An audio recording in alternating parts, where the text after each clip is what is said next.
Sugar test எடுக்கிறவங்க இந்த 5 தவறுகளை பண்ணாதீங்க. சர்க்கரை மக்கள் பண்ற சிறு சிறு தவறுகள் இரத்த பரிசோதனை முடிவுகளை மாற்றலாம். இந்த தவறுகளை நம்ம செய்யறப்ப இரத்தத்துல சர்க்கரையோட அளவு அதிகரிக்கலாம் அல்லது குறையலாம். இரத்த சர்க்கரையோட அளவு கூடுறப்ப மாத்திரையோட அளவுகள் அதிகம் தேவைப்படலாம். இந்த மாற்றம் உங்களுக்கு தாழ்நிலை சர்க்கரை அதாவது ஹைப்போகிளைசீமியா ஏற்பட வாய்ப்பு இருக்கு. பொதுவா சர்க்கரை மக்கள் பண்ற 5 தவறுகள் என்ன, இந்த தவறுகள் இல்லாமல் இரத்த பரிசோதனை செய்வது எப்படி, இதைத்தான் இந்த வீடியோல நம்ம பார்க்க போறோம். நான் டாக்டர் மணிவண்ணன், ஸ்ரீ பார்வதி சர்க்கரை நோய் மருத்துவமனை, காரைக்குடி. எங்கள் மருத்துவமனை சர்க்கரைக்கு மட்டுமல்ல, சர்க்கரையினால் உருவாகக்கூடிய கால் புண்ணுக்கும் ஒரு சிறப்பான மருத்துவமனை. இதுவரைக்கும் 4800க்கு மேற்பட்ட சர்க்கரை புண்களை குணமாக்கி இருக்கு. இதை பத்தி நீங்க தெரிஞ்சுக்கணும் அப்படின்னா எங்களது ஸ்ரீ பார்வதி ஹாஸ்பிட்டல்.com அப்படின்ற வெப்சைட்டுக்கு போய் அங்க பிளாக்ல கேஸ் ஸ்டடின்னு கிளிக் பண்ணுங்க. ஒவ்வொன்னையும் போட்டோ ஆதாரத்தோட கொடுத்திருக்கிறோம், நீங்களே பார்த்து தெரிஞ்சுக்க முடியும். இந்த வீடியோ சர்க்கரை மக்களுக்கு முக்கியமான வீடியோ, அதனால வீடியோவை ஸ்கிப் பண்ணாம பாருங்க.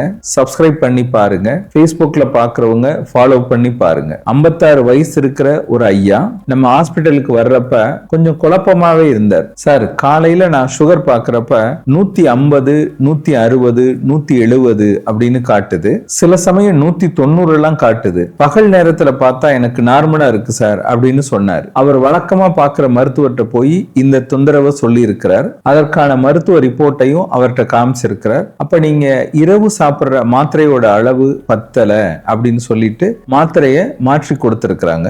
ஒரு சில நாட்கள்ல காலையில வெறுவயித்துல எடுக்கிற சர்க்கரை குறைய ஆரம்பிச்சிருச்சு. ஆனா இன்னொரு பிரச்சனை வந்துருச்சு. இரவு நேரத்துல அவருக்கு அடிக்கடி பசி, படபடப்பு, மயக்கம் இதெல்லாம் வர ஆரம்பிச்சிருச்சு. அந்த நேரத்துல எந்திரிச்சு சுகர் பார்த்திருக்கிறாரு. சுகருடைய அளவு ரொம்ப குறைவா இருந்தது. உடனே சுகர் சாப்பிட்டு ஏதாவது சாப்பிட வேண்டிய நிலைமை அவருக்கு.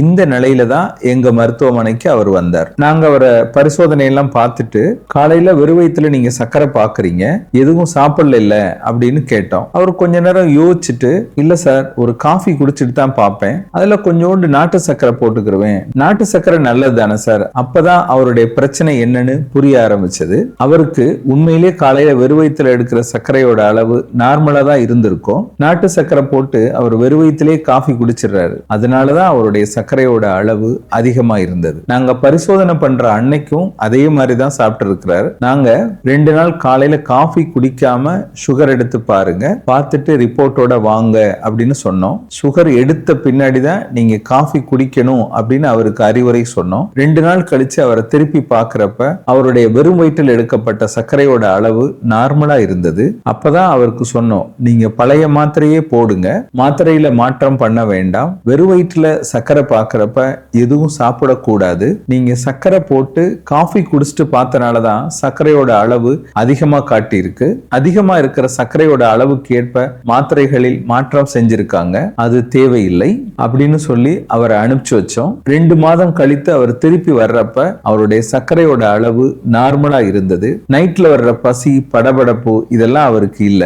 இரத்த பரிசோதனை செய்யற இந்த மாதிரி தவறுகள் உங்க சிகிச்சை முறையில மாற்றம் ஏற்படுத்தலாம். சுகர் டெஸ்ட் எடுக்கிறப்ப செய்யும் 5 முக்கியமான தவறுகள் என்ன, தவறுகள் இல்லாம இரத்த பரிசோதனை செய்வது எப்படி அப்படிங்கறத இப்ப பார்ப்போம். தவறு 1, வெறும் வயிற்றில் அதாவது ஃபாஸ்டிங் பிளட் சுகர் பார்க்கறப்ப எதுவும் சாப்பிடக்கூடாது. காஃபி, டீ, பால் அந்த மாதிரி எதுவும் சாப்பிடக்கூடாது. தண்ணி குடிச்சுக்கலாம். இரவு சாப்பாட்டுக்கு பின்னாடி குறைஞ்சது 8 மணி நேரம் நம்ம சாப்பிடாம இருந்திருக்கணும். அப்பதான் அந்த ரிசல்ட் சரியான முடிவை காட்டும். சர்க்கரை மக்கள் என்ன சாப்பிடலாம், என்ன சாப்பிடக்கூடாது, எப்படி இரத்த பரிசோதனை செய்யறது, அவங்களுடைய வாழ்க்கை முறையை எப்படி மாத்திக்கலாம், இதை பற்றி என்னுடைய 35 வருஷ அனுபவத்தை தொகுத்து நோய்களின் தாய் அப்படின்ற பெயர்ல ஒரு தமிழ் புத்தகம் எழுதியிருக்கிறேன். இந்த புத்தகம் உங்களுக்கு வேணும்னா இந்த டிஸ்பிளேல தெரியுற நம்பருக்கு போன் பண்ணியோ அல்லது அந்த நம்பருக்கு புக் வேணும் அப்படின்னு சொல்லி ஒரு வாட்ஸ்அப் மெசேஜ் போட்டோ கொரியர் மூலம் இந்த புத்தகத்தை பெற்றுக்கொள்ளலாம். தவறு 2, ஃபாஸ்டிங் பிளட் சுகர் அதாவது வெறுவயித்துல சர்க்கரை பார்க்கறதுக்கு முன்னாடி 15-16 மணி நேரம் சாப்பிடாம இருப்பாங்க. அதாவது நைட்டு 7 மணிக்கு சாப்பிட்டுட்டு அடுத்த நாள் காலையில 10-11 மணிக்கு பிளட் சுகர் பார்ப்பாங்க. இதுவும் சரியான நடைமுறை இல்ல.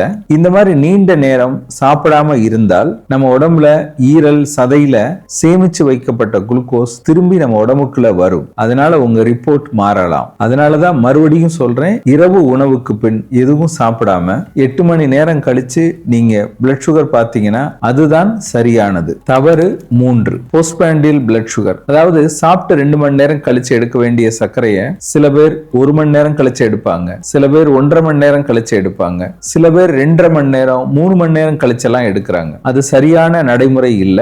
நம்ம எப்ப சாப்பிட்டோமோ அதிலிருந்து 2 மணி நேரம் கழிச்சு எடுக்கிறதா சரியான நடைமுறை. தவறு 4, HbA1c 3 மாத ஆவரேஜ். இந்த சர்க்கரையை பார்க்கறதுக்கு முன்னாடி ரொம்ப சாப்பாடு கண்ட்ரோல் பண்றது, விரதம் இருக்கிறது, அன்னைக்கு மட்டும் எக்ஸசைஸ் பண்றது, வாக்கிங் பண்றது, இந்த மாதிரி எல்லாம் ஒரு சில பேர் பண்ணுவாங்க. ஆனா அதுவும் தவறு. HbA1c அப்படிங்கிறது 3 மாத சராசரி சர்க்கரையை பார்க்கும் ஒரு அளவுகோல். இதை வெறுவயித்துல பார்க்கணும் அப்படின்னு அவசியம் இல்ல, காலையில தான் பார்க்கணும், மதியானம் பார்க்கணும் அப்படின்னு அவசியம் இல்ல. எந்த நேரத்திலும் இந்த பரிசோதனையை செய்யலாம். நீங்க சமீபத்துல ரத்த பரிசோதனை பண்ணீங்களா?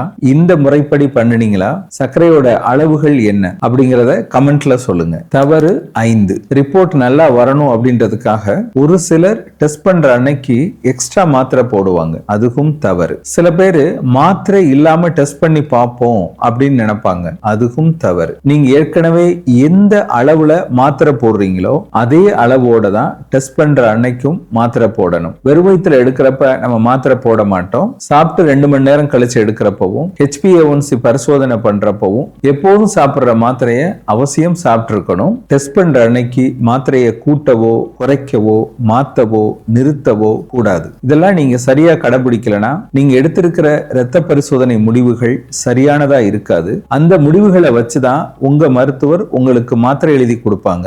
நீங்க தவறுகள் இல்லாம இரத்த பரிசோதனை செஞ்சீங்கன்னா அந்த பரிசோதனைக்கு ஏற்ப மாத்திரைகளில் மாற்றம் செய்யலாம். அப்பதான் உங்க சர்க்கரை கட்டுப்பாட்டுக்குள் வரும். அதற்கு அக்கறை காட்டினால் சர்க்கரை குறையும். உடம்ப பார்த்துக்கோங்க. இந்த வீடியோ பதிவோட முதல் கமெண்ட்ல ரத்தம் குறைவாக இருப்பதை காட்டும் 10 அறிகுறிகள் அப்படின்ற வீடியோவும் இருக்கு. அதையும் போய் பார்த்து தெரிஞ்சுக்கோங்க.